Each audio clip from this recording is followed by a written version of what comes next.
start by just really giving a lot of fans to the credit, a lot of credit to the fans that were out there tonight for the way that they came out, supported the program. What a great atmosphere, what a great night, what a great environment. The Southern program is a very proud program, a very tradition-rich program. To see the way that they travel was really impressive, to see the way that they travel, the way that they support that football team. And I said this earlier in the week, I have great respect for Coach Odom and the job that he's doing with that program. I know he's got some uphill battles and some things, but you know what? You kind of roll up your sleeves and you compete, and that's what that football team is doing. So it was a great environment, and I really definitely want to praise and credit Southern, their fan base, and our fans for being out there tonight. The question was asked earlier, really could it have gone any better tonight?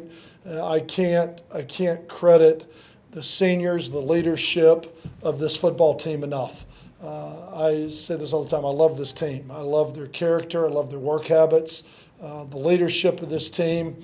I think we've got a group of young men that really are just a lot of fun to be around, to coach, and to be part of this program. And I'm really proud of them and the way they handled themselves, the way they've handled themselves through camp, and the way they handled themselves tonight, because I thought it was impressive the way they came out. This was a game that, in all intents and purposes, we were supposed to win.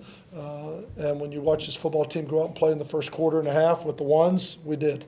They went out there and they put their foot down and said, this game is about us. This game is about the standard that we have, that we hold ourselves to as an offense and a defense and a kicking game.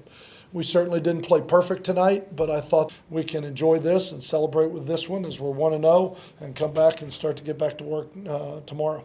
Was there some positives to glean from those backups getting in, bending but not breaking, Yeah. not giving up a ton of points? I think there were a lot of positives, but it's just not as consistent as it needs to be for us to hold to the standard that we've really set in what we're doing as an offense and defense. We went 3 and out as an offense, had a bad snap, put another guy in at center, had a bad snap, then we dropped the ball. I mean, all of a sudden it's like punt, you come out to 3rd and 1 or 4th and 1, and that's where we've got to be able to execute better on both sides. We had 4 freshmen play tonight on defense, on the defensive side of the ball, and all of a sudden Courtney Wallace and Jordan Bradford and Emmanuel Turner and Ephraim Kitchen, they got a lot of work tonight. That's invaluable experience. And you know what? They did some good things and they made some mistakes, but we talked about it before the game. We're not going to play perfect. We know that now, so let's get it out of the way. When you make a mistake, say, you know what, that one's over. Let's go to the next one, and let's just worry about playing this game and compete for 60 minutes. And I thought there was some good and some bads with some of those young guys that got an opportunity to gain game experience tonight. Paul had 2 touchdowns on 4 touches. Mm-hmm. How much does he help the offense now that he's healthy? Yeah, I think – I think Paul helps tremendously, and I think we'll say the same thing when we get Carlos back, to full speed. But I think when you look at Trent and Paul and Carlos, it makes it kind of hard. And then you've got a guy like Jeff and a guy like Kenneth. I mean, there's a couple weapons there on the offensive side of the ball, and I think that Paul is a valuable part of that, and especially with Carlos not playing and having Marlon Watson, Marcus Gaines picking up a little bit more of the weight on the outside. I think it's really important that Paul stands up and is able to play the way that he can play. Last year he was hampered with an injury most of the year. He played through it. He'll never complain. He just goes out there and works every day. Every day, I'm good, coach. I'm good. And as soon as the season's over, his surgery, And so it's nice to see him out there healthy and full speed and able to do what he can do. In terms of being on a short week, could there have been any better situation where you only have to play your ones like 25, 26 plays? No. Along the question, it was from a perfect scenario, you couldn't have written a better script, but the only way that could happen is if they went out there and played at a high level.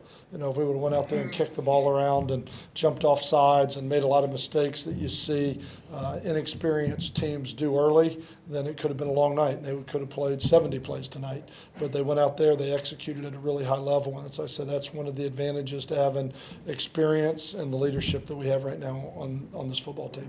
I know you never want to look ahead, but did that cross your mind? Like, maybe if we can get a good lead, we can pull the guys early to rest up for Thursday? The first, I said it at the halfway mark of the second quarter.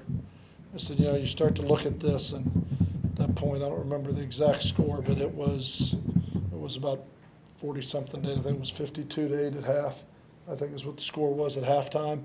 And it was lopsided, and I said, you know what, we got a short week, we need to start thinking about pulling these guys out. The game, I felt like the game was out of reach at that point, and when the game was out of reach, then we need to start looking towards, when we start looking at Western Kentucky. It doesn't do us any good to play our starters the entire game tonight and win by a larger margin, and then come out and have to play some of these backups in 2, 3, and 4 weeks from now. Well, I think tonight was invaluable for the growth of our football team for the big picture in the season. What do you think of Shane Carpenter at right tackle? I thought he did a good job. I mean, I think he's been doing some good things. He didn't give up a pressure. I thought they protected the quarterback really well tonight. I thought he was invisible. You know, Jens Danielson, we look at Jens as having 3 starters. Jens was out for 8 days with an injury, and it was just very hard to take Shane Carpenter out of there with the way he was playing. But Jens played both right and left, and we played 3 tackles early when the game, was kind of still in the line we were playing our one. So I feel like we got 3 starters, and I thought Shane Carpenter, for a redshirt freshman, stepped in and did a really nice job. We'd be remiss not to say Willie Quinn is what he is advertised to be.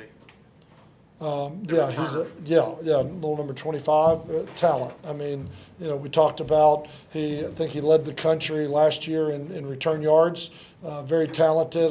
Like I said, I give them a lot of credit. They have some players, and he was really impressive. And when you look at it, I mean, we didn't punt the ball far enough to give him a chance to do anything on punt return, but on kickoff return, he hurt us a couple times. I thought we corralled him. We corralled him, had a couple of T20s, tackles inside the 20, but then we gave up the home run ball. And I think he's a really talented player, and I think he's very explosive with what he does. Anything else? All right. Thank you all very much.